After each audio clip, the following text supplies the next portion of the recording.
everybody. Welcome back to Rate of Terror Radio, episode 621, coming to you on Wednesday, September 24th. We're going to look forward to USC's big road test against number 23, Illinois, on the road at 9 a.m. Eastern. It's an early one. And give you our predictions, our thoughts, place them over, under, and so much more here on this episode. As always, you can follow us on social media at Rant of Troy, email us, rantoftroy@fansite.com, and our phone number, 818-643-7227, Second Woods Brewer and Show. I'm your host, Michael Castillo, journalist with my co-host here in the Rant Troy studio in Los Angeles, Elisa D'Artola. Hello, everybody. Hello. We are back. We are. For a big preview. Big preview. Biggest game of the season to date. But then again, I feel like we could say that every week because we've already talked about the first 7 games sort of get bigger and bigger and bigger and bigger and bigger. I mean, yeah, we've talked about the staircase that USC is climbing up. Mm-hmm. This is the next rung, road test of certainly a bigger degree than Purdue. And then after that, it's Michigan. And then after that, it's Notre Dame. And then we will have a much clearer picture of what this team actually is. Yes, 100%. Next week, though, a really tough test. BYE, tough team. Mm-hmm. Tough team to beat, to be honest. So we'll see how SC does against BYE next week. Let's get to the news. Let's just get right into this, shall we?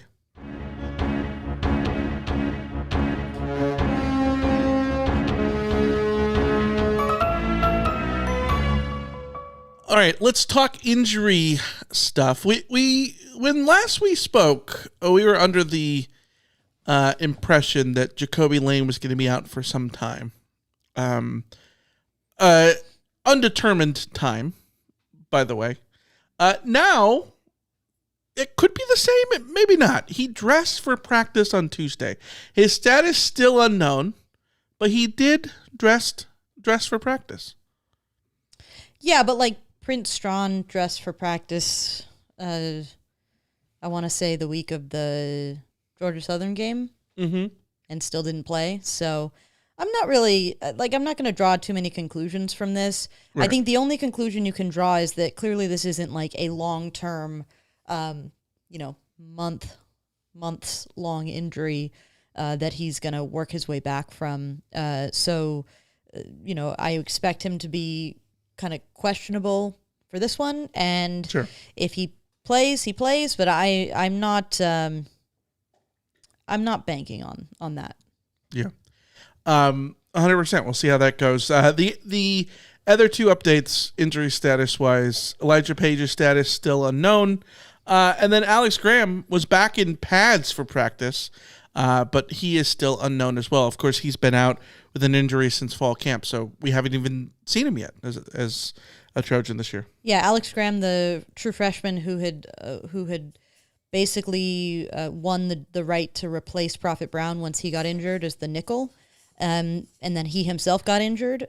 There was a lot of hype about Alex Graham in camp, but obviously this injury has taken him out. And being fair to the true freshman who is now coming back from an injury that has spanned, I believe, over a month now, I would also not read into him being back in pads as a sign that he's going to be ready to go this week. Sure. I think it sort of is fortuitous that USC has a bye coming up, because you can sort of point to Jacoby Lane and perhaps Elijah Page and Alex Graham, and the rest is maybe having a target date to return after the bye and sort of play it safe with Illinois. Not that you can really play it safe, but you don't want to risk that. You'd rather have these guys for the back half of the season than for one game and make things worse. So yeah, and we've talked about before that in the 4 weeks after Saturday, SC has 2 bye weeks. It's bye,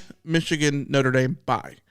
And so obviously you want all your weapons, if you can, to have them for Saturday against Illinois, but also against Michigan and against Notre Dame and all that kind of stuff. But like worst case scenario, you still have 2 bye weeks coming up within the next month, and I think that'll be helpful nonetheless.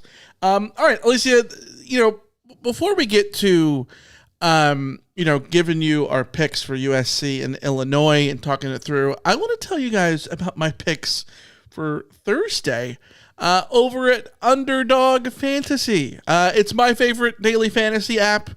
You can go over there because football season back in full swing.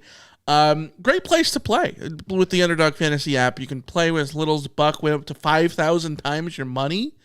It's all about using your ball knowledge, your skill to pick whether a player will go higher or lower than their stat projections. Mix and match different players, different sports, different teams. Thursday nights, I am going Sam Darnold, USC legend, higher than 225.5 passing yards. And I'm going Kyler Murray, higher than 29.5 rushing yards. That's what I'm playing over at Underdog Fantasy. You can join me over there. Download the app today and sign up with promo code RateOfTroy to score $50 in bonus funds when you play your first $5. That's promo code RateOfTroy. Millions of fans have already won billions making picks on Underdog. Will you be next? Underdog, make picks, win money. It must be 18 plus, 19 plus in Alabama, Nebraska, 19 plus in Colorado for some games, 21 plus in Arizona, Massachusetts, and Virginia, and present in a state where Underdog Fantasy operates. Terms apply. See assets.underdogfantasy.com/web/play and get terms_DFS_.html for details. Offer not valid in Maryland, Michigan, New Jersey, Ohio, and Pennsylvania. Concerned with your play? Call 1-800-GAMBLER. Visit ncpgambling.org. In New York, call the 24/7 HOPE line at 1-877-8-HOPE-NY or text HOPE-NY, which is 467-369. Alicia, are you ready to get into USC and Illinois? I am. Locking horns, 9 a.m. Pacific on Big Fox with Gus Johnson, Joel Klatt. Joel Klatt? Not Joel Klatt. Joel Klatt. I swear I know how to say his name. And the whole gang over there in Champaign, Urbana. The Illini 3-1, 0-1 in the Big Ten. Of course, USC is undefeated, 4-0, 2-0 in the Big Ten. Brett Bielema, the head coach of the Illini, currently in his 5th season. He's 31-23 thus far with the Fighting Illini.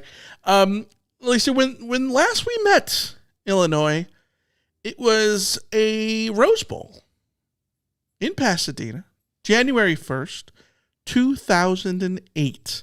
After the 2007 season, one of the craziest football seasons of all time, SC goes and plays an Illinois team that, had gone into the horseshoe and beaten Ohio State, and SC beat them down 49-17.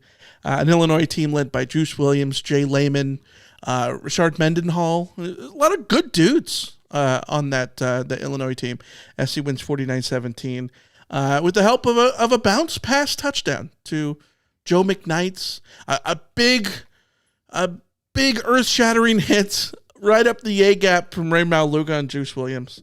One of those games you'll always remember. Desmond Reed flipping in the end zone on a pass from Garrett Green. I could go on forever. It was like a game full of fan service. Yeah. Like if there was ever a fan service in a sports perspective, like that was that game. Everything you could hope for, every ridiculous play, every crazy outcome, exciting outcome came around in that game. It was very fun. Yeah.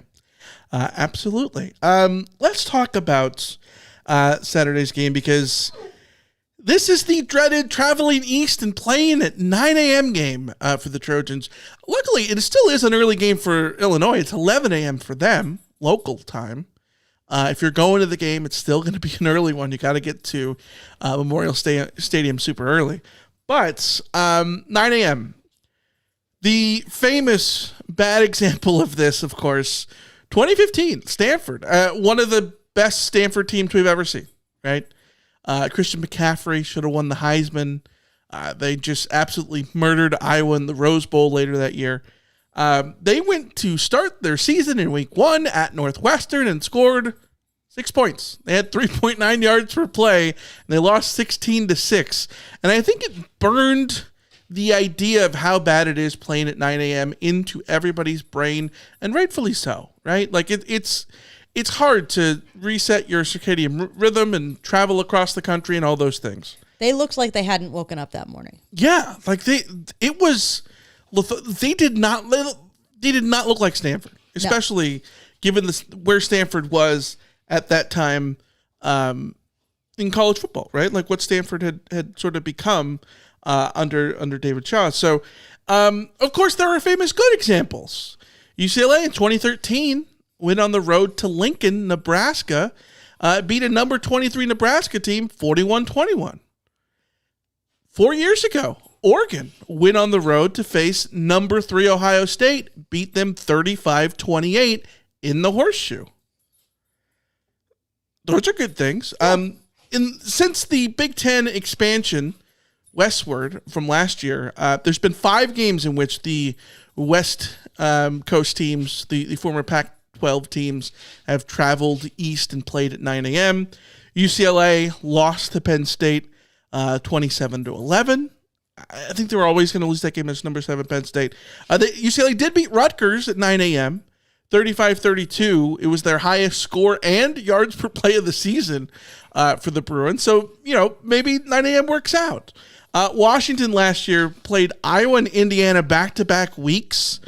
They lost both those games, 40-16 at Iowa City against Iowa, and 31-17 against an eventual playoff team in Indiana. Both of those games, Washington way under their scoring average, 16 and 17 points respectively. Oregon, a couple weeks ago, went on the road to Evanston to play Northwestern right on the banks of Lake Michigan, and they won 34-17, which totally fine, but consider that they scored 69 points the week before, right? Like lower output. Against a similar, I think Northwestern, somewhat similar to where Oklahoma State is this year. I think that it's pause for concern, right? Cause for concern. It's reason for pause. Sure. Yeah. Whatever. Of course, USC on Big Noon so far, historically, undefeated, 2-0. In 2020, they beat Arizona State for a 9 a.m. home game against Arizona State, 28-27. They had a sleepy first 5 minutes, but pulled it out with a fury, recovered an onside kick and a game-winning touchdown pass on 4 verts right up the middle of the field to Drake London. Hell of a catch. And then 2023 went on the road to Colorado and started to absolutely jiggle bag them. Only to nearly blow a 27-point lead. Yeah, so it's like the reverse. Like 2020 was a sleepy first half and then a big ending. Colorado was a fast and furious first half and then a sleepy ending. So it's both of those were sort of weird outings. Mm-hmm. And that's, I think, my concern with this start time is whether or not it negatively impacts USC's ability to play clean football. The fact is that there just tends to be a higher chance of weirdness if you're playing at 9 a.m. having traveled west to east. So that is the major concern here. I don't think that you can look at this game and say that you can expect USC to go in and play at the highest level that USC can play. I think that is an unreasonable ask at this point, and it sucks because Indiana did do what they did to Illinois last week, and that will be in everybody's head. But Indiana got to face Illinois at home, and there were some circumstances around that game that we'll talk about that sort of explains a little bit of how that got so out of hand so quickly.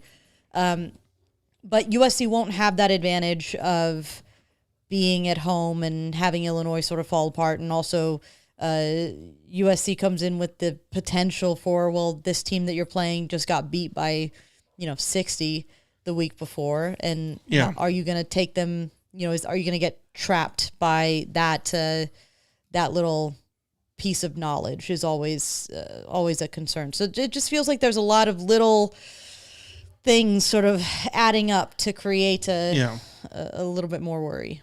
Yeah, it's the combination of going east, which we know that SC has not won east of Boulder in a game for a really long time. They, of course, won in Indiana 2 weeks ago against Purdue, their first game in the Eastern time zone. This one in the Central time zone, of course, even though it's only like an hour and a half away from Purdue. But I think it's interesting because it's going east and it's the early time slot. I think those are things to think about as sort of a neutralizing factor. But let's get into talking about Illinois, who I think has had a weird season so far. Obviously, they were ranked as high as number 9 in the AP poll last week before getting absolutely turtle bunked on the road against Indiana 63-10. But they had strong wins against Western Illinois and Western Michigan, an FCS team and a MAC team, as you would expect. But then they go on the road to play Duke. Duke is a tough team. That's a tough team to play on the road. We've seen teams struggle with them. Notre Dame has struggled with them in the past. Like, they're a tough team to play in the ACC, right? Illinois goes on the road to Durham, and they score on 5 drives in the second half to kind of blow up the game, and they win by 26, 45-19. But Illinois wins by 26. Bill Connolly's adjusted margin of victory was only 10.5. That's because Duke turned the ball over 4 times in the game, including 21 of those on those turnovers led to 21 points for Illinois, including 2 short drive touchdowns. I think an 18 and a 23-yard drive that ended up in touchdowns for Illinois. Duke outgained Illinois per play, per pass, and per rush. They had 10 tackles for loss, and they still lost by 26 to Illinois. So, like, that's a prime example of how turnovers completely shape how a game plays out. And then you see last week, Illinois goes on the road to Bloomington to play a really good Indiana team, and it's a game in which we definitely learned that Indiana actually is really good, right? More evidence that that's the case under Kurt Cignetti. They lose 63-10, a cataclysmic Bertelsluting, like insane. Illinois, 2 rushing yards, their lowest, their fewest since negative 27 against the Arizona Desert Storm defense in 1993. They ran 14 plays in the entire second half for 15 yards. Indiana, meanwhile, 39 plays in the second half for 300 yards. Indiana scored touchdowns on 7 straight drives. Not a single one of those was a short drive after a turnover. These were like big boy drives. 6 of the 7 were 56 yards or more. The shortest one was only 44 yards, and that's only one of the 7. It was an absolute demolition. Insane. Kurt Cignetti's boys, when they put down the pedal to the metal, they just keep going. And I think it's hard not to think about that game, right? Because it's what SC fans just watched a week ago, right? It's in your head. It's seared in your brain. That box score is right there for you to look at. How do you parse out that game versus everything else and not read too much into that game, but also not avoid the impacts and what we learned from last week? Well, I think that's a challenge of a coaching staff to message correctly during the week that games happen in different ways. You know, as much as people wanted to compare the way that USC beat Purdue to the way that Notre Dame beat Purdue, like you said, turnovers play a huge role in how a game plays out. Penalties play a huge role in how a game plays out.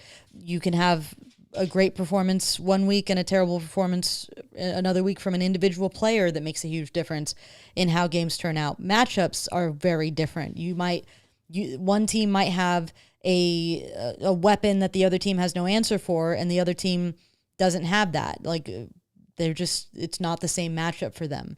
So you can't take what happened the week before to another team and sort of apply it 1-for-1 to what a team like USC should do to Illinois, especially because, home road splits and travel and game time and all of those other things. What it does tell us, to be fair, is that Illinois is, to to say they are who I thought they were, which is to say that last year's Illinois was a team that beat the teams they ought to beat and lost to all the teams that were better than them. And I suspected that would be kind of similar this year, that they would be a good team for the most part, but that they were going to lose any game that they came up against a more formidable foe. And USC's challenge is to be that more formidable foe. Last year, USC played a bunch of teams that sort of could have fit that same model, and USC lost to them because USC couldn't figure out how to win, if their life depended on it, certainly on the road. So, this is an Illinois team that is ripe for the taking if USC mentally is ready for this game. That's the biggest challenge here is the mental challenge of your schedule being uprooted by the 9 a.m. kickoff, your sort of familiarity with playing, with traveling, with a new opponent, all of these things. It's all the mental side of the game that USC has to master in order for this one, to come out on top in this one.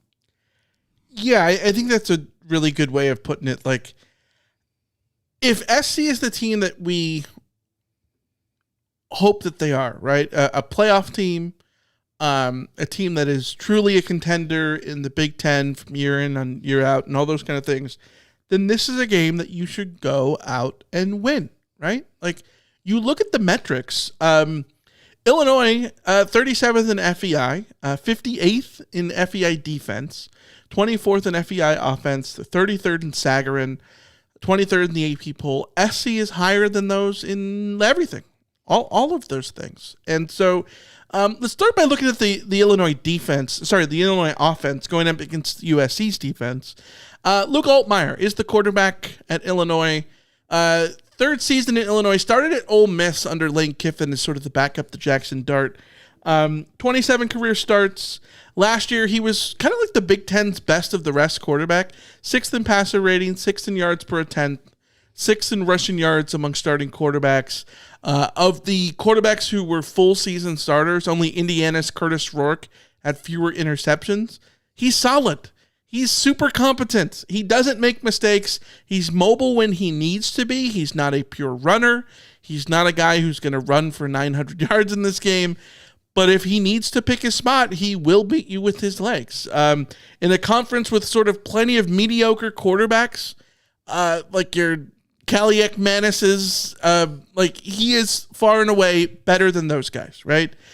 He's great to have in the Big Ten. At the same time, you look at like his splits from last year against ranked teams.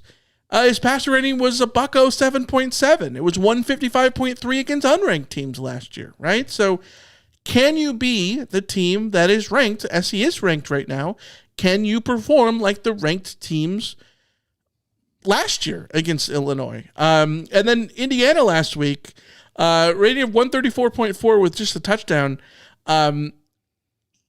Altmaier was not the problem last week for Illinois. Everything else was the problem, including the line. The Illinois offensive line, a massive flaw. 61st in the country in line yards, but 131st in sacks allowed per game, averaging 4 per game. Obviously, it's affected by allowing 7 last week at Indiana, but they allowed, a bunch to Duke.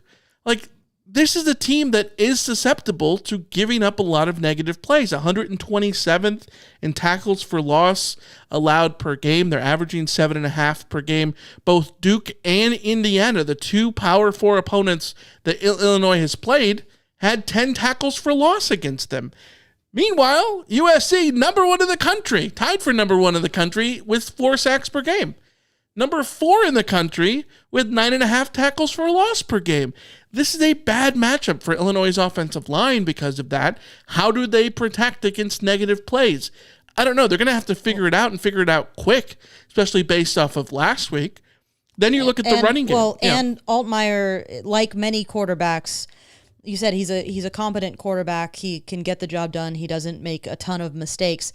But like all quarterbacks that aren't super elite, once the pressure comes, the quality drops drastically. So in PFF last year, when he was kept clean, his offensive rating was an 82.2.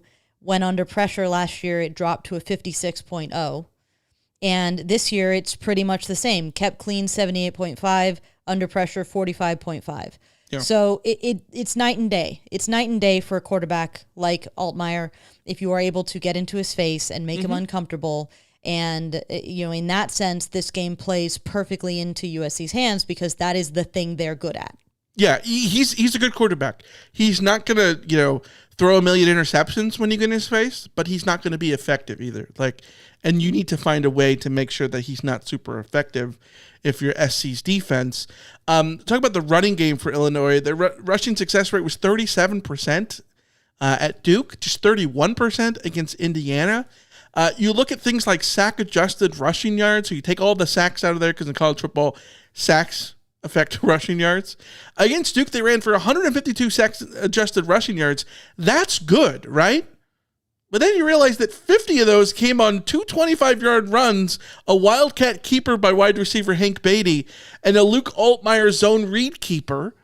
Starting runner back Caden Fagan averaged just 2.8 yards per carry on 17 carries at Duke. 2.8, not great. All the Illini running backs combined to average 2.6 yards per carry on 11 carries against Indiana. So if you're Illinois, you're going to give up sacks, well, hopefully you can run block, and that's not being the case either. So that is, an issue for Illinois, and they're going to want to settle that out against the Trojans, who are susceptible to giving up big plays, albeit through the air. Something that, Illinois hasn't done a bunch of, even though Luke Altmaier, of course, is capable. This Illinois team, when they get going on a drive, they do score.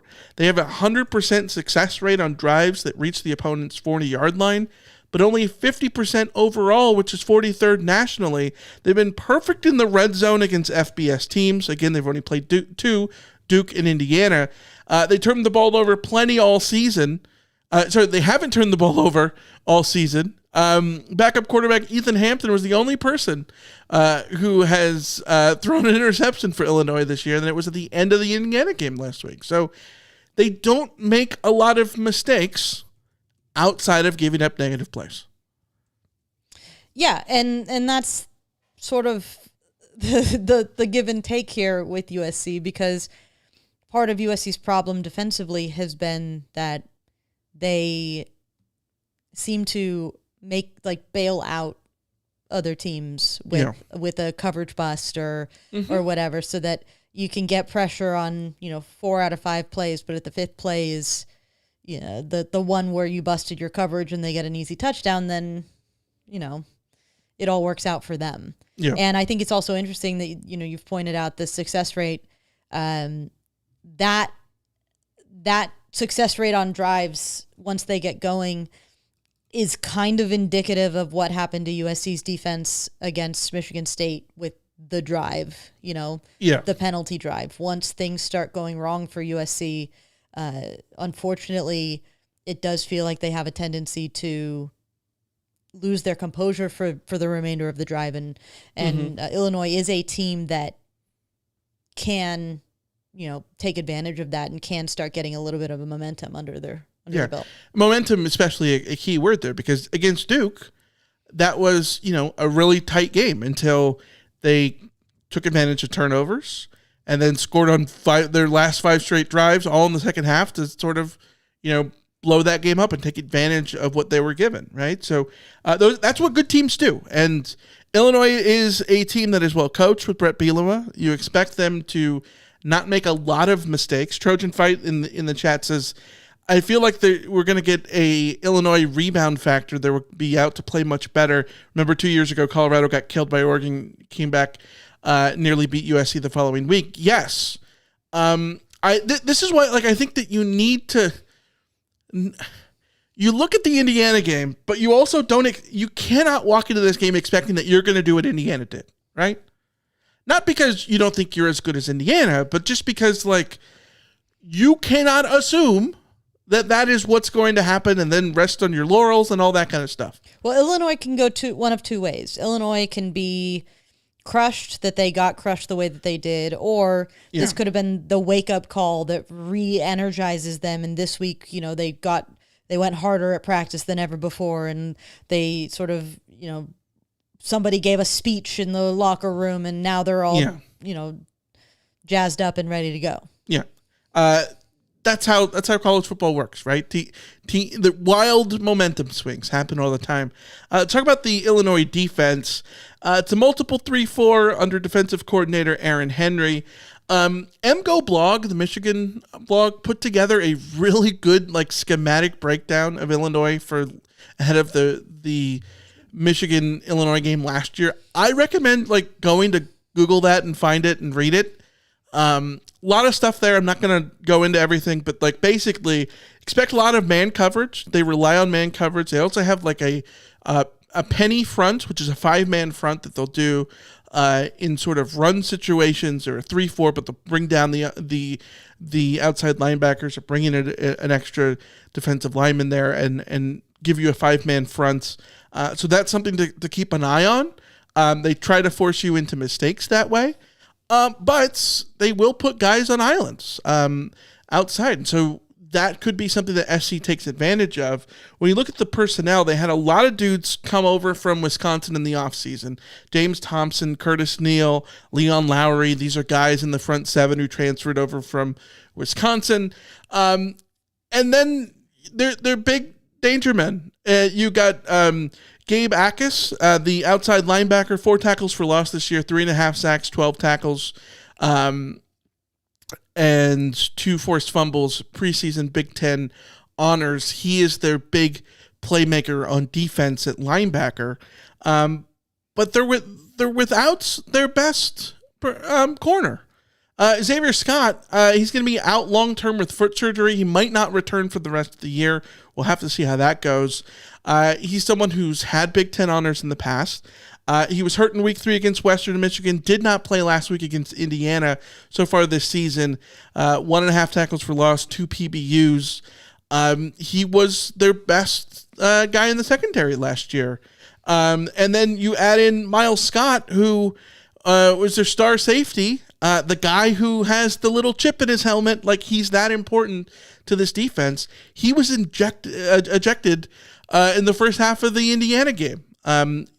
After he left, Illinois was outscored 49-3. It was 14-7 when he was ejected. So the Indiana game was really bad. They gave up 13 chunk plays, 7 straight touchdown drives. Fernando Mendoza completed 91% of his passes for 5 TDs. Indiana ran for a sack-adjusted 326 yards on the ground. But they didn't have either of the Scotts, Xavier and Miles Scott, for most of that game.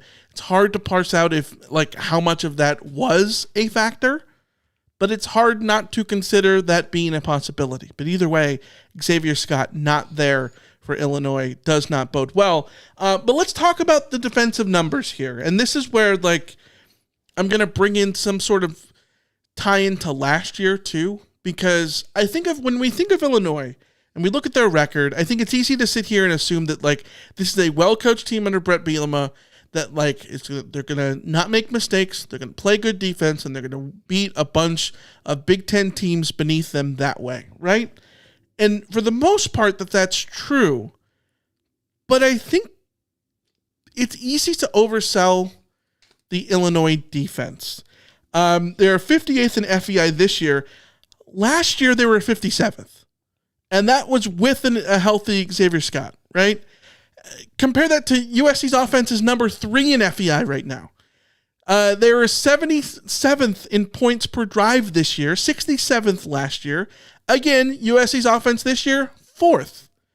They're 82nd in available yards this year, 107th last year. USC's offense right now, number 3 in the country. This is a team that struggles to make plays on a play-by-play basis. They're 82nd in success rate. USC's offense, number 2 in the country. They are 64th in defensive line yards. USC's offense, number 1 in the country in offensive line yards, in part because SC is really good at running the ball on a per-play basis. Illinois doesn't make a lot of negative plays. 97th in havoc rate.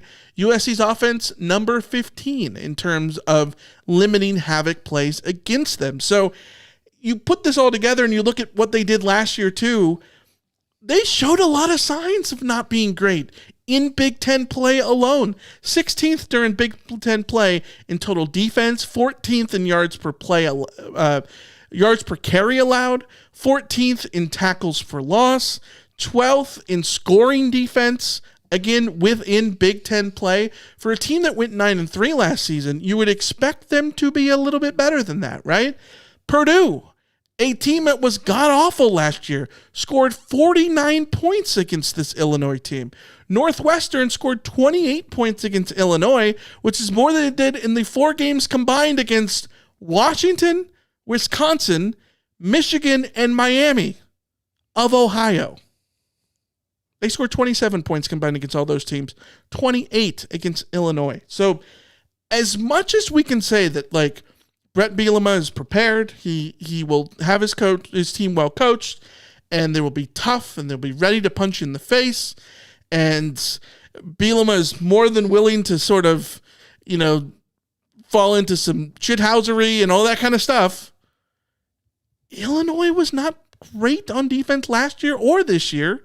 And so it's not limited to the 63 points of the Indiana game. Yes, which is why I continue to go back to this game being very much about USC. And again, it's going to be like that, maybe less so once we get to Michigan and Notre Dame. But so much of USC's faults and failures over the last couple of years have been USC-centric. Like, not to take anything away from the teams that have beat USC, because obviously they had to make the plays that were required to beat USC, but USC just had a special gift for shooting themselves in the foot last year.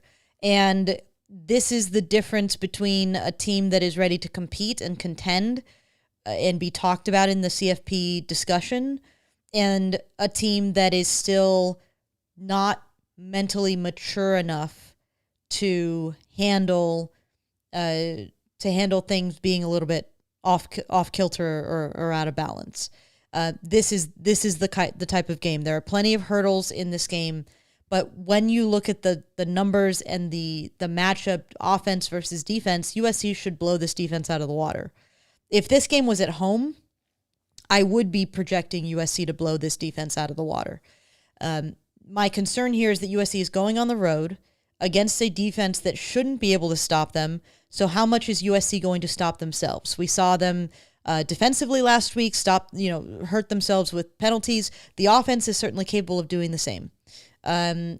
We've seen, in the past, Jaden Mayava throw backbreaking interceptions. He has played extremely clean so far, and I think that is one of the main reasons that USC is where they are offensively.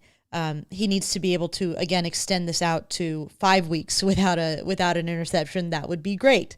But also, you can't have your fourth string wide receiver get his one touch and fumble. You can't have your offensive line, even one of your offensive linemen, have a rough day and create a situation where your quarterback's getting hit and sacked and potentially having a strip sack or some such random plays that can go against you.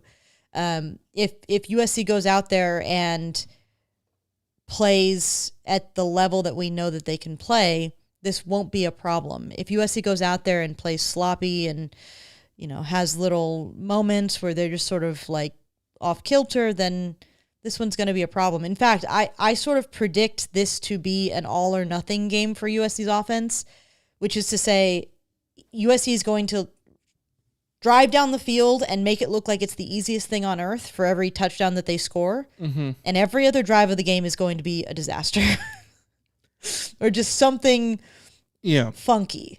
Well, and I guess the balance of how many good drives versus how many bad drives USC has is what ultimately determines the outcome of the game. Yeah, we talked in the Purdue game because, SC had a 100% success rate on drives in the Purdue game in terms of like every drive either ended up in points or at least a field goal attempt. Like it wasn't the offense's fault that they didn't score on every single drive against Purdue because Ryan Thierry missed a field goal, and he's going to miss a field goal, right? Like, that's just going to happen, right? But on the one hand, it was great that SC was still getting points in that second half against Purdue because things got a little funky in that game, but they were still consistently getting points, but they were getting field goals. And so, like, you'd like them to continue to get a touchdown every now and then. When things got weird against Michigan State, SC still scored touchdowns on every drive. So I think those things are beneficial to the Trojans if they keep doing it. But you have to remember last year when SC went on the road to Washington and Minnesota and Maryland, when things got weird, they weren't scoring touchdown drives when you needed them to the most, right?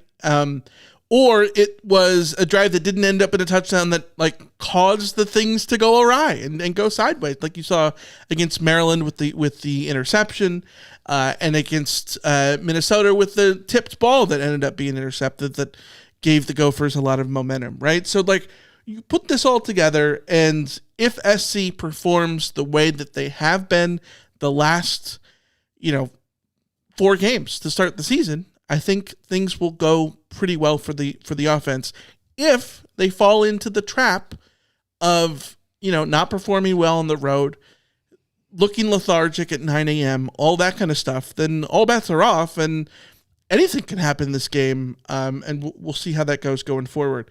Let's get to over-under, shall we? So you're going over. I'm going bold. I got to take an under here. I got 3 unders to take. I'm going to do an under here. All right, we start with the first one, which is over-under 4.5 USC sacks. And if you want to play along, of course, you can go into the show description, the video description, the doobly-doo, whatever you want to call it, down below. Hit the link there.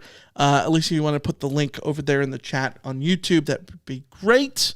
First one, 4.5 sacks for USC. SC is averaging 4 per game.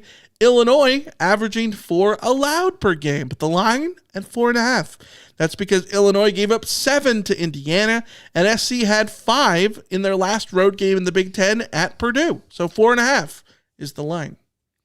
Yeah, I'm going to take the under on this one, as much as I would love to take the over. It is a very high line, and I think that USC will be capable of getting a bunch of sacks, but at the same time, this is one of those, the week following the week where you gave up a bunch of sacks, a lot of your attention is going to be put on how do we give up fewer sacks, and your quarterback is going to be thinking, how do I get rid of the ball quicker? And I think that Illinois will be keenly aware of how dangerous USC's pass rush is, and probably revert to more quick passing, have Altmaier get rid of the ball as quickly as possible, and sort of limit USC's ability to finish those sacks. So I'm going under because I think that USC will certainly be in position for more than 5 sacks, but I don't know that they're going to finish all of those sacks. I think there will be some throwaways that keep this under. Yeah, this is tough for me because if the line was 3.5, I think I'm taking the over. 4.5 is a lot. It really is a lot. Also, when they gave up a bunch of sacks to Duke and Indiana, both of those were on the road. I too am going to take the under. I want to take the over here because I think that SC can be super disruptive, and we know that Illinois has been susceptible to that. But like you said, I think they might try to scheme out of that. And even if SC gets 4 sacks, it's still an under. So I'm going to take the under there. Let's get to number 2, which is 7.5 Makai Lemon catches. He had 8 last week against Michigan State when Jacoby Lane did not play. 7 against Mo State in week 1, 5 at Purdue. This is a game where he might be far and away the number 1 man if we assume that Jacoby Lane probably isn't going to play or at least be impactful in this game. Does he get back to 8 catches like he did last week against the Spartans? I'm taking the under on this one as well, and I think it's mostly playing the odds a little bit. Sure. I would not be surprised at all if on Saturday we're talking about a Makai Lemon 15 catch game, Sure. But I also think that I expect this game to be a little bit more slow, a little bit. I think USC will have fewer plays. I think that the volume in general on the pass attack should be just a tick down for a variety of reasons. So I'm taking the under, not thinking that Mekhi Lemon won't be USC's primary number one receiver. I just think there will be fewer catches to go around. I'm going to go the over on this. Mekhi Lemon is a great technician in the route running category of things, right? Like, he's very good at getting open. He's very good at finding space. This is a team that's going to play a lot of man coverage. I think that helps him out. If this is a team without their best corner, Xavier Scott, that's a thing that's going to help them out. Also, what we saw last week with Indiana is a very RPO-heavy team. Like, Indiana's offense is not like a crazy scheme or anything. It's very simple and very good at being simple, and they put defenders in conflicts. And SC wants to do that too. So I think that bodes well for maybe the short passing game, which I think leads to more catches, especially if Jacoby Lane isn't there. I like Mekhi Lemon to really, have his success there. So I'm going to go over on 7.5 catches. All right, let's go to the next one. 1.5 Illinois pass plays of 30-plus yards. Michigan State had 3 of these last week. SC has allowed 7 all season, 3 to Michigan State. Illinois has 5 of those long pass plays all year, but we know that this is sort of SC's Achilles heel. I hate this so much because I don't know. It would be easy to take the over just because of what we've seen from USC's defense. Yeah. But I also think USC's defense is just as liable to give up a big run play as a pass play. With if a run fit goes awry. And I think it's entirely possible that Illinois ends up with big pass plays of like 25 yards each. Mm-hmm. So I'm going under. Again, playing the odds a little bit. This Illinois team is not super explosive. Yeah. So, yeah, it's not that I think that Illinois won't break a few plays. Mm-hmm. I just suspect that more of those will be in the 21 to 29 area than 30 plus. Yeah, it's hard to sort of, thread the needle there. Kenny in the chat says this feels like a safe over. Max says over, LOL. I'm with you in that it's tough to put this all together. I do think that Illinois is like guaranteed to run some sort of trick play. They ran the little Wildcat thing against Duke and scored a touchdown on that. That was a keeper. It wasn't a pass. But last 2 weeks, there's been a double pass that SC has even defended well. Defended both of those very well and still gave up a crap ton of yards on both of them, right? So, for different reasons. So, I'm going to take the over on the 1.5, even though I think that, I feel like SC's due for not giving up a lot of big plays. But I'm still going to take the over. So. I'm still going to take the over, yeah. All right, next one, 4.05 Illinois sack-adjusted rushing yards per carry. They had 3.8 against Indiana. They had 4.0 against Duke. Michigan State had 4.0 against USC last week. 2 weeks ago, Purdue was at 4.2. This is sack-adjusted rushing yards per carry. Keep in mind, the Purdue one is buoyed by Ryan Brown's fumble scoop and score thing, which helped their rushing yards. And then, Indiana and the Duke game for Illinois, not a lot of examples there because we talked about the starting running backs were not great against those teams. Actually, the backup running back, Khalil Valentine, was actually pretty good against Duke, but starting running back Caden Fagan was not. But, sack-adjusted rushing yards per carry, 4.05 for Illinois. What do you got? I'm taking the under here mostly because I think that even though USC might not rack up a ton of sacks on the stat sheet, I think what we've seen from this USC team is a lot of tackles for loss as well. Yeah. Tackles for loss in the backfield on run plays. Mm-hmm. And I think that sort of the vulnerability of this offensive line, that is an underrated thing to talk about. And it probably helps even out any potential, long runs that Illinois might break because USC's defense is USC's defense.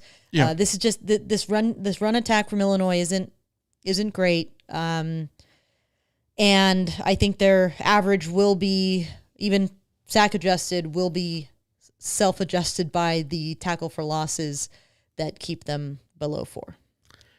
Yeah, I'm really torn on this. I could see a world in which Altmaier has a long run or two that sort of helps this out. But I am going to still go under. It might be close, but I'm going to go under on this. So we both go under, right? 4.05 yards per carry on sack-adjusted rushes. Yeah. All right, last two of them that we have. The penultimate. 8.5 USC penalties. 8.5. 11 versus Michigan State. 9 versus Purdue, 8 against Georgia Southern. Those are the last 3 opponents SC has had. All of them not great. Illinois' opponents are averaging 5.5 penalties per game this year. Last year they were at 5.6. Elisa, where do you have this? 8.5 USC penalties. Over under. It is absurd, but I'm going over. Because they just pencil USC in for 9 penalties. Just do it. Yeah. Pencil it in. 9 penalties. Especially with this game on the road, especially at 9 a.m. I just think it's a weird game. That makes total sense. I don't disagree, but I am going to disagree and take the under, just because I think you have to get 9. Like they could have 7. They could have 7 or 8, and that could still feel like a lot and still be the under. So I'm going to take the under here, just because the line is high. I thought about, like, what if we did these to where it was like certain types of penalties. But that might have been a little tough. But either way, overall penalties, 8.5 for the Trojans. You take the over, I take the under. Let's go to the last one, which is 40.5% conversion rate for Illinois. Over under 40.5 third down conversion rate for Illinois. They were 38.5 at Duke. They were 10% at Indiana. 1 of 10 at Indiana last week. Yikes. Purdue was at 50% against the Trojans 2 weeks ago. Michigan State last week, 45 and just under 45.5. So 40.5. Does Illinois reach 41% or whatever? It's another one that, like, I feel stupid for doing it, but I'm going to take the under. Okay. I feel like third downs, especially given the vulnerabilities of this offensive line. Like, on third down, USC is going to bring the heat. And, yeah, Illinois might get out of it once or twice, and it might be super frustrating. But I still feel like USC is sort of due for this number to be a little bit lower than what it's been in the last 2 games. Yeah, I'm going to take the under. Last year, Illinois in conference play was at 46.3. That seemingly bodes well, but they had like really good games against Purdue and Nebraska and Minnesota and Michigan State. When they played the better teams, it was not nearly as good. 33% against Penn State, for example. I'm going to take the under. I think that they can go 40% and still get the under. So I'm going to take the under on that one. Again, the link is in the show notes, in the description, all that kind of stuff. So go look there, play along with us on Over Under, make your picks, and join us, and we'll see how you do. We'll talk it over on Monday in the Fallout episode. Alicia, let's get to, of course, the predictions part of this episode. USC opens up as 1.5-point favorites, but as of right now, it's 6.5-point favorites. The FEI projection has SC winning this 35-28 with a 62.5 win probability. SP Plus, I believe, is at 34-27. Everybody is like right along the same spot of what they think that this game should be analytically. What is your prediction? All right, I'm going 32-30 USC. So I am changing my prediction here from the preseason. Mm-hmm.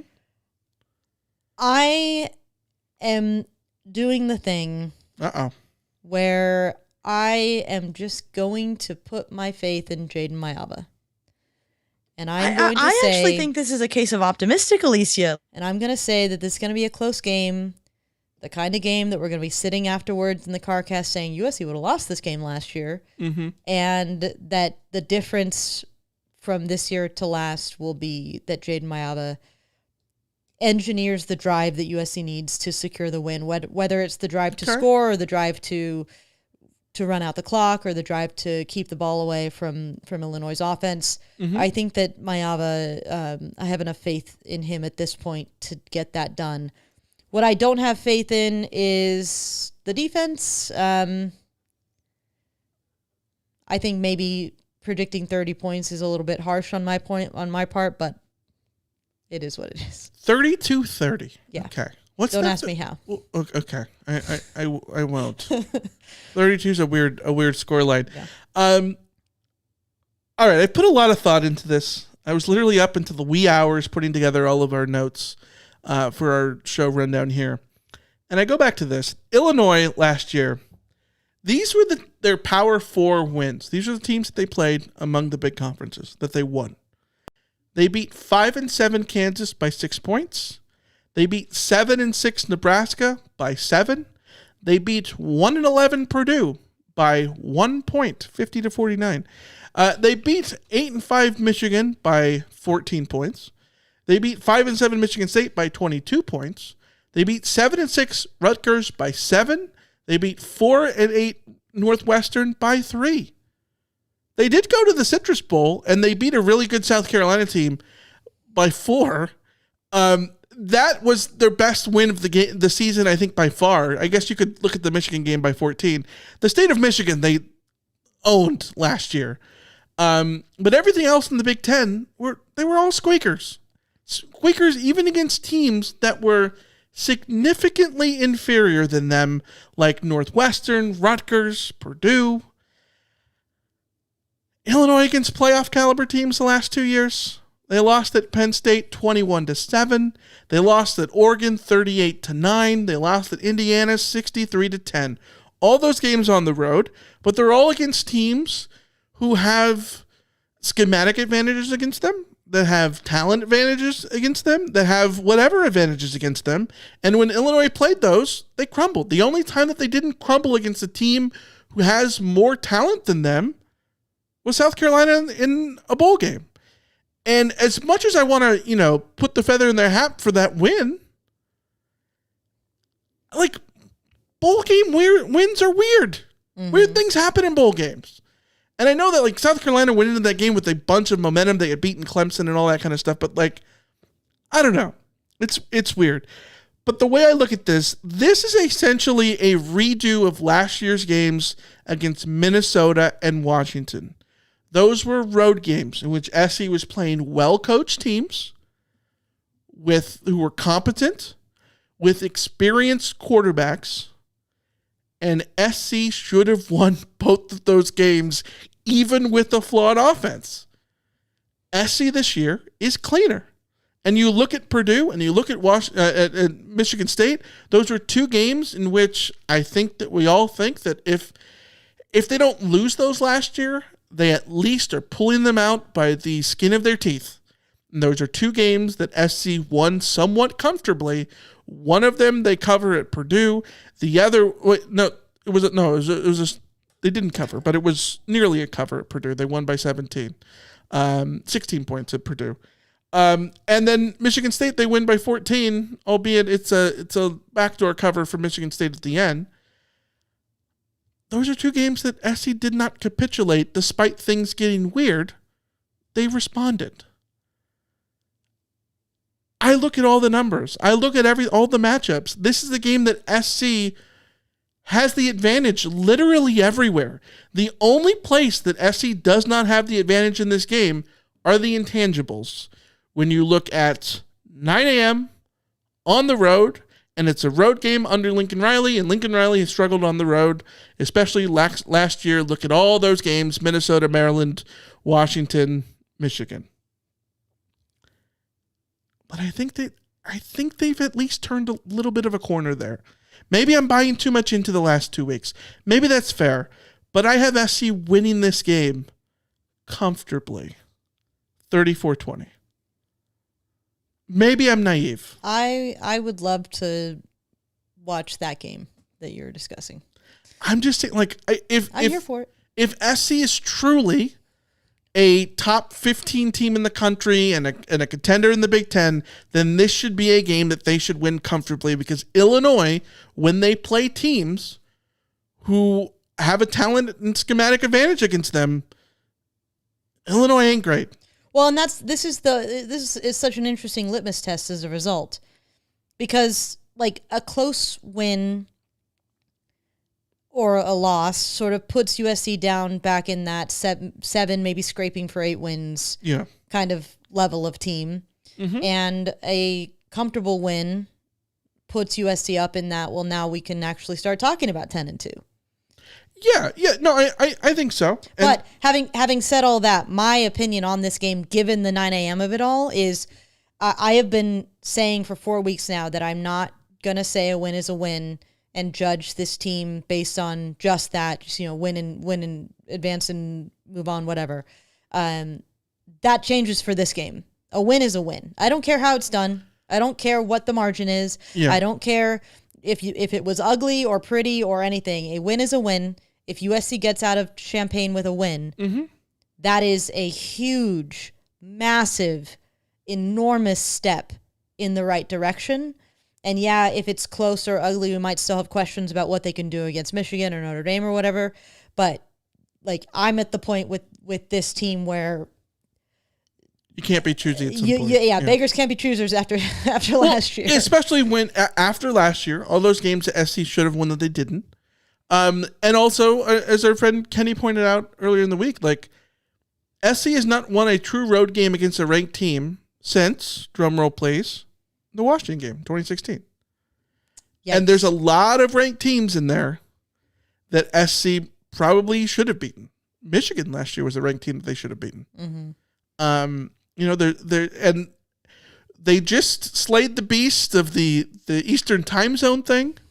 They won a Big Ten road game. Like, this is the next thing for them to check off on their way back to, I'm not going to say relevance, because I hate that word. I hate when, like, oh, they're irrelevant. They're getting relevance back. Like, I hate that word as a narrative, but, like, SC's route back to contention in the conference, this is the next checkbox. Beat a ranked team.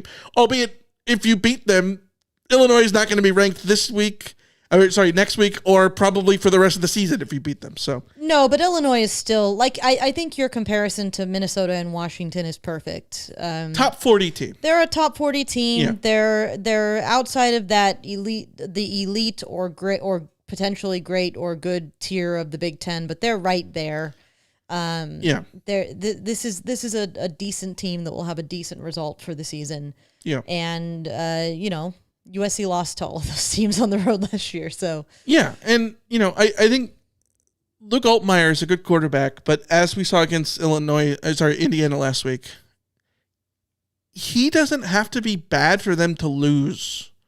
Like, he was not terrible last week, but he was sacked 7 times. You can't be good when you're sacked. Like, you can't be productive when you're sacked 7 times. Like, he ran for his life back there. So. Yeah. All right, let's get to the mailbag, shall we? You've got mail. All right, let's start with a voicemail we got from Scott in Memphis. I always love when Scott calls us. Hey, Michael, Alicia, Scott from Memphis. Long time no talk, haven't called, just been quietly watching the team. And what I'm seeing, I like a lot. I think we're becoming tougher and stronger, and I love how the schedule is just gradually becoming more difficult, which brings to mind this Saturday coming up, which is going to be incredibly difficult. But I think that we need to look at like what Texas Tech did to Utah and how they went into that really tough environment and just knew they were the better team. and took care of business, or how Indiana took care of Illinois. This is extremely important, and I don't have to stress the importance of this game coming up, because if we can somehow beat Illinois, a wounded and very upset Illinois, which I think will be more significant, then Michigan coming in is going to be huge. And at that point, a 10-2 Trojan team is probably a very possible playoff contender, but let's not even think that. Let's start thinking 11-1. So anyway, fight on. I love what I'm seeing, and y'all just keep doing a great job. Thanks, guys. Thanks for the call, Scott. Alicia, this is something you were touching on. Like, if you win this game, you can start talking about 10-2 as a possibility, because if you win this game, you have to imagine that, like, that's proof of concept to win at Nebraska, right? Mm-hmm. And then you win this game, and then you're like, okay, well, if we win this game, we can split Michigan Notre Dame. And then 10-2 is the chalk answer at that point.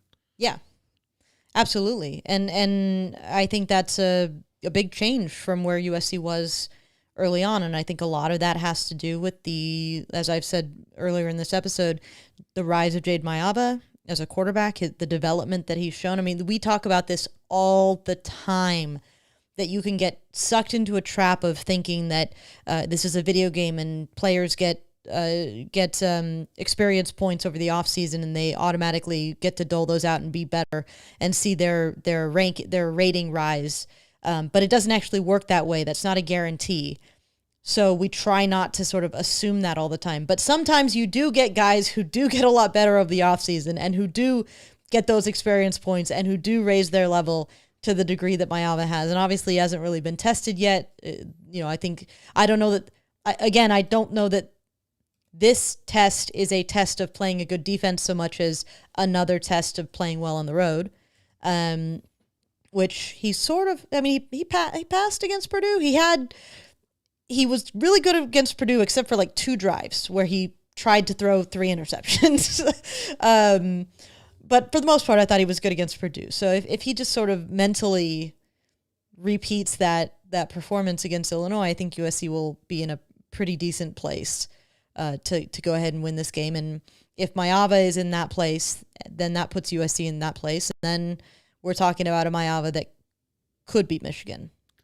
Yeah, 100%. And if SC goes out and plays really well against Illinois and you feel really good about what they do, then, yeah, the only team that's left on the schedule that you can feel that they will be outclassed against is Oregon. And we're going to find out. And everyone is going to be more than likely outclassed against Oregon and Autzen. Yes, for sure. And we're going to find out a lot about Oregon this weekend, too. Against Penn State, yeah. Yeah, against Penn State. Yeah. So we might even be changing our tune a little bit sure. after the fact, although I don't think we will. But, you never know. You got a Penn State, Oregon pick? Oregon. I think so, too. Yeah. The whiteout thing, I think, makes it interesting, though. Yeah. I think that if it was at Autzen, I would be taking Oregon by 2 touchdowns. That feels like a 31-24 type Oregon win to me. Yeah. But yeah. All right, let's go to next thing up. We got a YouTube comment from Bob on the Michigan State Fallout episode, but it's about Illinois. This week feels like the 2002 game against Colorado. Which, by the way, was played early and everyone thought it would be a close game, but we rolled them. This game has that feel to me. Illinois is a solid average team, but we beat them in every metric. USC wins 48-21. I was at that Colorado game. SC wins 40-3. They held Colorado to like 40 yards of total offense. One of the most dominant USC games I've ever seen in my life. A game in which Folsom Field was empty early in the fourth quarter. I do remember that being an early game. I looked it up, though. Noon? It was a 1:30 local kick in Boulder. So it was a day game, but it was still the 12:30 ABC game, which makes sense because I've said this before, but like my dad and I sat in like their version of the Sun Deck kind of thing. And you had to walk through the tunnel to get to your seats, which was weird. But in order to do that, like we walked by the ABC crew. So it wasn't Lynn Swan as the sideline guy. It was the white dude that I can't think of his name right now. But the dude who's like always a presenter on things. But he was there. He was there. So which makes sense because it was a 12:30 ABC game. Yeah, but I think there's a lot of merit here to the thought of this, where like if SC is really good, then this is a game where they can put it on display and show that they are really good and show their mettle and all that kind of stuff. Absolutely. But they have to do that. They have to go on the road and do all those things. We got a Discord message from Tim in LA. What are your thoughts about the fake substitution, aka the hideout controversy from the Oklahoma-Auburn game? I remember SC pulled a hideout fake field goal in 2006 against Washington, and Notre Dame did it to us in 2009. I don't believe either were penalized. Alicia, do you remember that? I believe it was it a Garrett Green to Steve Smith touchdown pass, I believe? I vaguely remember the fake out. I don't remember who was involved. Yeah. I can picture it. That was the game that like the only SC game I've left early. I had like a school commitment that day. So like I had left right after that play. I remember that in like the second quarter. But one of my all-time favorite kind of trick plays. I like those. So what do you think? Yeah, those are always fun, but they're also illegal. They aren't illegal if you tell the refs first.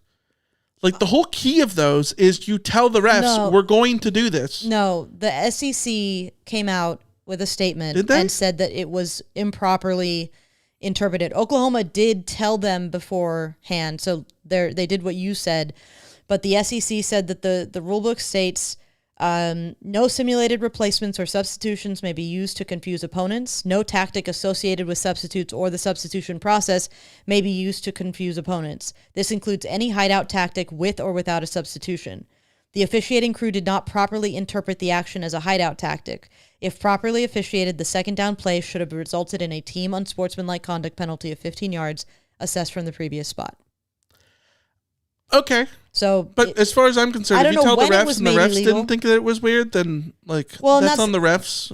It's on the refs. Yeah. And my opinion of refs is well documented. Sure. This is just the refs suck. And sometimes you're on sometimes you get the good roll of that dice, and sometimes you get the bad roll of that dice. And on Saturday it was Auburn getting the bad roll of that dice. I think they're fun. I think those are really fun. It sucks when it's against you, but they're so fun. They're because you're like, where the hell did that guy come from? Yeah, I think they're cool. I think there is a way to do it that's not overly deceptive, where you just make them assume without like deceiving them. Like if you just have a guy run off, but like he stops at because the part of the problem here, it's the defense has to have the opportunity to sub themselves. Yeah. So if you sub off and don't sub off, and then the defense is given the opportunity to sub itself, then like you're messing up you're almost tricking too much. It becomes too much of a confusion point that I understand why they've There's also the perspective thing. Like from the field level, you look over there and they could look like they're out of bounds. Yeah. But if they're standing in, like, because you look very quickly, maybe you're not looking to see exactly where the guy's feet are or whatever. But yeah, I like them. I think they're fun. I think all types of trick plays are fun. Absolutely. It's college football. We love fun. Yes, right? Flea flicker. It's my favorite thing in the world. Nothing better than a well-timed flea flicker. Speaking of USC trick plays against Washington, 2002, the flea flicker to carry Colbert deep. I said it before on the pod. That's the moment that I knew that SC was really good under Pete Carroll. The flea flicker. The flea flicker to carry Colbert in 2002. Give me a fumble Rooski. See, fumble Rooski's too gimmicky to me. Yeah. The fake fumble Rooski I like, but like in the sense of like, I guess all the fumble Rooskis are fake. You're not actually fumbling the ball. You're just faking that you do. Well, that's fair. Okay. Take it back. Email from Tom called Pessimistic Alicia ? In the subject line. Hi, Michael and Alicia. If there's one thing I missed in the offseason, it was Alicia riffing on a car cast.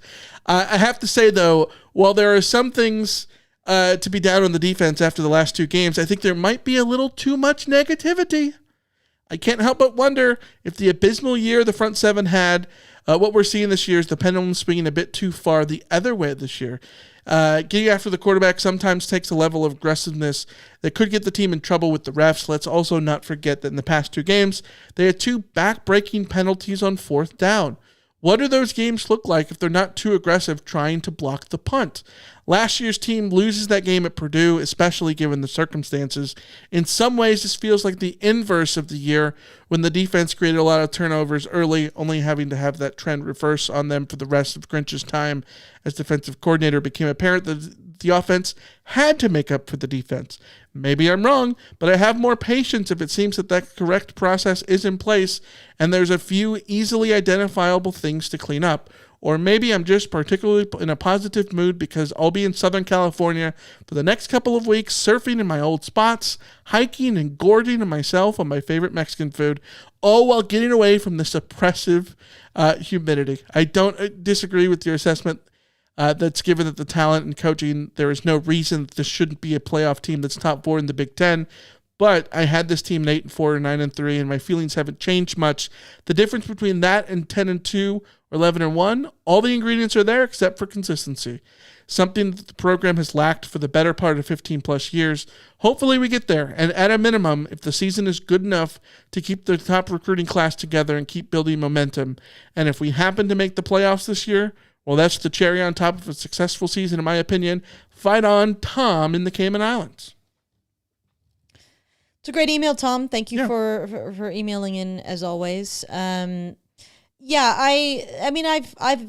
think I said it on the CarCast or I said it during the watch along. Like, it's entirely possible I'm too emotional about the defense. Like, it's entirely possible that, in my exhausted haze on Saturday night, that I was sort of taking it too far as like my level of just like non-buy-in on the defense. At the same time, that is a function of past realities, which is to say I have given the defense the benefit of the doubt way more often than I haven't, and they have let me down way more often than they haven't. Yeah. And I totally get the past 2 games, the back-breaking penalties on 4th down and all that, and like what does it look like if they don't have those things? Well, yeah, but that was also literally what we were saying during a 7-6 season last year. Yeah. That USC was 6 plays away from being, 12-0 or whatever you want to say. And like that's all well and good, but those ifs pile up to be a trend that then become who you are as opposed to just back-breaking bad luck. Mm-hmm. My concern with USC's defense is these mistakes right now feel like they could be just who this defense is, and that it's not just a string of bad luck in these games against offenses that, by and large, are not some of the best that they're going to face this season. They have to clean it up. It's entirely possible they clean it up. I'm not ruling that out. I'm just not going to sit here and assume that the mistakes that have been made over the course of 4 weeks now will suddenly disappear because somebody snapped their fingers and made it disappear. We went through this during the Clay Helton era. Oh, we're going to go back and fix it. We're going to look at the tape. Well, if you don't know how to fix it, you don't know how to fix it. If you don't have the guys to fix it, then you don't have the guys to fix it. Yeah. And I will hear that, the secondary has been hit with injuries, and absolutely that is the case. But I also think it's like there's this weird swing of the pendulum going the other way where it's like we fall for this trap of creating saviors on defense that like, oh, if this injured guy was there, then USC everything would be fine. It's a backup quarterback thing. Yeah, and realistically, like, okay, so Prophet Brown won the starting nickel job, right? Mm-hmm. PFF, his grade, his defensive grade in PFF last year was 51.6. Like, I was very hopeful that Prophet Brown in that nickel would do would sort of find his place, would sort of take some of the big moments that he had last season and turn them into more consistency, certainly a reasonable thing to hope for. But we also have to remember that like Prophet Brown was not a sure thing. And now with Prophet Brown out, and then people are turning and putting their faith in like, oh, it's just about getting Alex Graham back. It's just about getting Alex Graham, the true freshman who's been injured for a month. Yeah. Like, I just think that there is a lot of if not for the injuries, this secondary would be fine. I'm not sure I believe that. I think they would be in a much better place because they could take DJ Harvey out of the firing line because they had other bodies that they could turn to, and that might help. More options is always good. Yeah. But I think that the way that we're seeing the breakdowns in the secondary feels like a bigger problem than just a couple of guys being down injured. I think I am with you that like this is a trope that is so easy to fall into as a fan, right? If Mayava was starting, we would have won all those games last year. And then Mayava goes in there and he's a turnover machine just like Miller Moss is, right? Like there's a reason that the coaches didn't pick him at the start of the season last year, right? Like if who was the guy from Florida, the safety that everybody wanted to see play, Jamel Cook? Mm-hmm. If Jamel Cook played, blah, blah, blah, like there's a reason that Jamel Cook never won the starting job, right? Like these kind of things. However, where I push back on this is there's some nuance here. It's not about Prophet Brown being the savior because Prophet Brown is the playmaker that this defense needs, as much as I think if you have Prophet Brown, and even if Prophet Brown is not great, Prophet Brown allows you to put Kamari Ramsey back at safety. And Kamari Ramsey at safety is great. You know what I mean? Like, yeah. If it helps you that way, like you will take an average nether player if that creates the depth that allows you to put your stud back in a stud spot. You know what I mean? Like I think that nuance is here. Also, Prophet Brown, this could be a video game. Maybe Prophet Brown did take a big step in the offseason. I don't know. We have to be proven that that's the case. I would love that to be the case, yes. But again, you have to be proven to be the case. I just don't think it's the sure thing that people talk about it as. It is just my thing. And I'm sitting here very hopeful that I can be proven wrong and that this defense can figure things out and get better as the season goes on. They got better as the season went on last year. Mm-hmm. So I think that's perfectly within reason to hope for. Yeah. And I apologize to anyone who thinks I'm being overly negative. I'm not trying to be. This is just sort of my feelings and anxieties that I'm being honest with you guys about. I'm not trying to bring anyone down. I need like seeing is believing for me this season. Yeah. That is my mantra. Seeing is believing. I spent way too much time believing in things that were not there. So no, I agree. Which is why for me, the last 2 weeks, the team not capitulating when things got weird is seen. Yes. To me. Yeah. Like I'm willing to buy into that because like, which is why I'm buying into Jaden Mayala. They stumbled but didn't fall on their face. Yes. And like maybe that's a low bar, but they fell on their face last year when they stumbled. You know what I mean? Yeah. Win small. Yeah.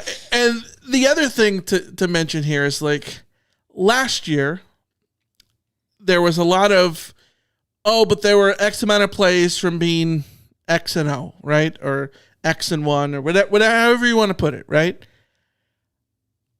And there was a propensity to scoff at that because, that's pie in the sky, if whatever.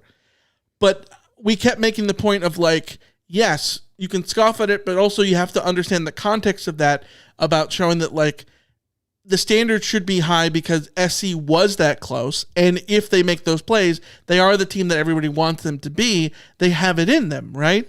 And that's not to excuse those things. It's more so to show that like it's there. They need to prove that they can actually make those plays or whatever. This year, I think there is a bit of an inverse too, because like but like they needed a Bishop Fitzgerald interception. Oh, but yeah, they needed the offense to, come back and have a long touchdown drive after the fumble. Like, you can say all these kind of things, and like I think you have to have the context of like, yes, you can talk about the ifs, but also you need to talk about the context of the ifs, right? Like, all these things matter. You just have to balance out how you're understanding these things. You can't rely solely on the ifs or the absence of the ifs. You know what I mean? Yeah. Am I making sense? Yeah, no, that makes sense. Yeah. And I think nuance is basically the watchword here. Yeah. All right. We got a new review over on Apple Podcasts from Civil Tongue that says, bye-bye CarCast, 3 stars. CarCast was one of my first podcasts. I miss it now that it's gone to YouTube. It's not the same listening to it in the morning the next day, so I'm going to unfollow. Appreciate the review, Civil Tongue. I think it is a valid criticism to say the CarCast is not up as quick as it used to be on audio only. That is fair. I will also say it is not strictly because of YouTube. But also it is accessible way quicker than it ever has been before. I was going to say, I listen to a lot of podcasts on YouTube because I don't want to wait for them to end up being podcasts. Like, yeah, I think that it is pretty standard that shows that are on YouTube take a little while to get put over to podcast form. Yeah. Especially when we're talking about finishing things in the middle of the night and, trying to sleep occasionally. Yeah. But I mean, yeah, I totally get it, that it's disappointing to have to wait. I also think that it's pretty easy to listen on YouTube, but that's just me. I will say this, like one of the reasons why it takes longer to put it up on audio only right now is because we are recording at a higher quality level. Like, so we record on a Rodecaster, which I love. It's like the greatest invention ever. It's like a combination of a interface and a mixer all in one. It's great. I love it. I love it to death. I feel like I will never use anything else ever again. But when you record there, you can record different ways. You can record to have everything just on one track, and you just homogenize it all into the same thing that gets spit on YouTube. Or you can have a higher quality version where they go track by track, and that takes a long time to upload or to export off of the Rodecaster. Like, we're talking like sometimes it takes like an hour or two. And so I've been doing that because it's higher quality. It's better. It allows me to sort of go in and match all the audio levels because I care a lot about the performance of the quality of the audio. Back, 2016, when we were recording CarCasts with 2 mics and an interface in a car at 3 a.m. inside of a McDonald's, like, the audio sucked. Yeah. And like, we were just rolling with it in order to get it out as quick as possible. You know what I mean? Like, things are a little bit better now that we're recording CarCast in our studio. We're putting a little bit more time into the quality, and I think that like it's a good balance to do that when, if you want to access the CarCast immediately, you can do that on YouTube.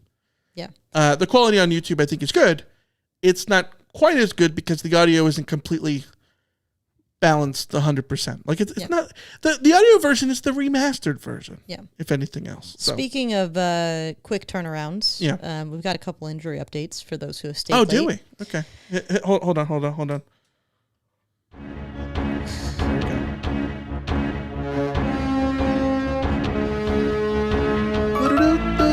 we go.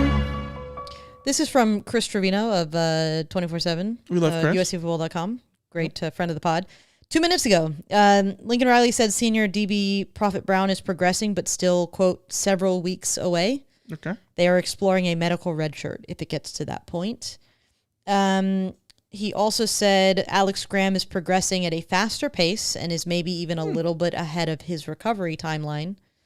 But that doesn't mean we know anything about when Alex Graham will be back. Yeah.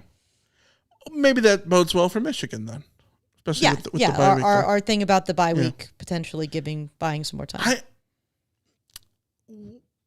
In terms of Prophet Brown and the medical redshirt thing, what is your threshold for that? Because I would say, if he's not back by the Notre Dame game, I think you do medical redshirt him. Especially if you get Alex Graham back. If by medical redshirt we're talking just sit him out for the rest of the season. Yeah. Yeah, because you can't. It's not like the redshirt where you can play 4 games. Yeah, because it's 5 games after Notre Dame, right? Yeah. And so, yeah, and I guess it depends on what Prophet Brown wants for his future. To do. Sure. Yeah, if he wants another season at USC, sure. Then I think you're right. I think at a certain point, you would rather have him for next season than the last 5 games or 6 games or whatever. Yeah. Yeah. I don't know. It's one of those tough things. We saw with Eric Gentry last year. They shut him down after 4 games, rightfully so, because it was concussions and that kind of thing. And you want his noodle to be intact and all that kind of stuff. So, all right. Last thing, YouTube comment from Iceberg324. Love the podcast. Been listening for the last 3 seasons. I would appreciate it if you cut the stalking my exes part out of the podcast. They no longer are Trojans and they elected to leave us. So I do not think I'm alone here that we should not discuss them. They are exes for a reason. Thank you, Iceberg324. Appreciate it. I sort of tend to agree, but I also don't think this is my hill to die on. I see both sides of this. I talked about this with you yesterday when we saw this comment. Lucy, you disagree. I totally get it. Totally get it. But I'm going to be honest. I'm going to be looking this crap up anyways. That's fair. I am. And you know what? It does matter to me. Just like it matters to me following the guys in the NFL, which we could do a Stalking Our Exes NFL edition with more happy Is it exes? That's Stalking Our Extended Family? Whatever it is. Stalking our, I don't know, make it into a little polygamy there. Stalking Our High School Friends. They moved on to college. Let's not go that route. Let's not go that route. Whatever it is, like I like to see what comes, like where are they now, kind of stuff. I'm interested in, and especially now in the NIL era when this isn't just guys choosing to leave USC. Some of these guys who left USC chose to do so at USC's behest. Some of them... Or SC didn't answer the NIL request. Or some of them, USC chose not to meet the price that was necessary to keep them. Sure. So I think it's especially USC interesting. boosters, by the way, not the yes. No. So I think it's especially interesting to sort of pay attention to, did USC make good decisions? Is USC regretting the decisions that they've made when it comes to some of these transfers? I just find it interesting. If people don't like it, we can get rid of it. I am trying to keep it pretty short so that it's not disruptive. But it's stuff I'm going to be looking up anyways. So I look at it this way too. Like in the middle of our watch along, like if Michael Jackson III catches a pass against Penn State, somebody in the comments would be like, "Oh wow, Michael Jackson III just caught a pass." You know, like people will mention these things. During the Purdue game, it was at the same time as Tennessee, Georgia. Like people were talking about Zachariah Branch. Yeah. So like, it's just one of those things. I think people are interested. I totally also get the fact of like, who cares? They're not here anymore. Why we don't. Well, I guess it suits Stalking My Exes as a name because like, yeah, should you be stalking your exes? No, you shouldn't.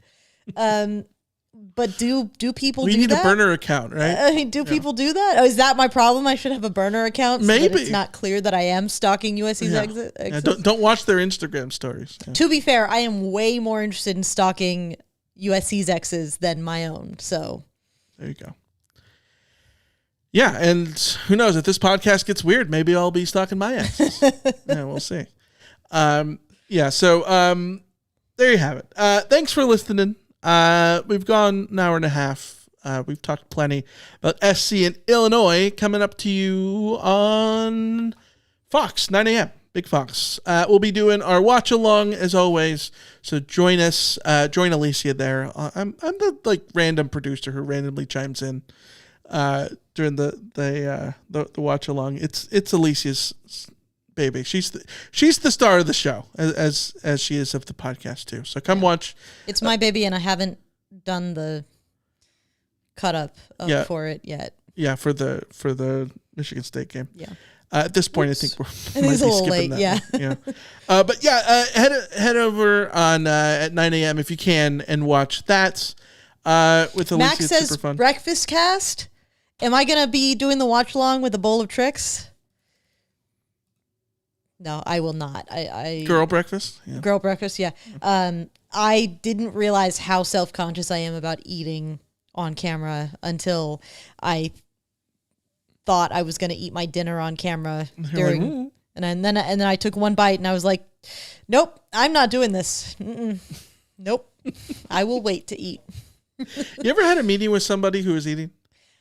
Yes, and I've been also the person in a meeting who's been surreptitiously trying to eat because I didn't eat lunch and I just needed to eat food. I will do the thing. I hate it. I will do the thing where here I'll show you guys on the screen. Like if I'm talking and I'm eating, I'll go like in the middle of a meeting, I'll be like this. Yeah, with the sound effect. And then I pop back in. Even if it's silly, like I'm eating a granola bar in the middle of a work meeting, I'm like, let's pop out for a second, and we're back. Yeah. LBC Robbie says Bloody Marys at 7 a.m. People join me. Yeah, absolutely. You can do those things. The worst part about this is if the time wasn't bad enough. Well, the time's bad. If the time wasn't bad enough, in that I'm usually waking up at 9. So this is I do not like this. Alicia, we don't want to tell the people when I woke up. Well, today, we don't need to talk about your insane psychotic sleep habits, but I am usually waking up at 9, and so I'm gonna have to wake up early, get the dogs out, all that kind of stuff. But one of the frustrating parts about it is that it's my work day, and normally USC is playing at the end of my work day, so I can have a bevy. This time, it's 9 a.m. I can't have breakfast Bloody Marys because I'm working in the afternoon and evening. Yeah. So I'm going to have to you guys are going to get to experience Alicia watching a USC game without something to calm her down. It's going to be... Oh, this is my favorite thing about you, Michael. It's going to be... imagine that Alicia was there. Everything about you. Alicia. Yeah, it is going to be. It will be. Yeah. It will be. 9 a.m. I'm glad Chelsea plays at 7, so maybe I'll wake up at 7 and do the double, even though I went to bed at 7 a.m. this morning, so. Again. Yeah. Oh, boy. All right, we will be back then after the CarCast for a pod, which will be like at, 12:30 p.m. probably, maybe 1 o'clock, whatever time the CarCast is, and the watch along 9 a.m. For USC in Illinois. Until then, we will see ya. See ya. See ya.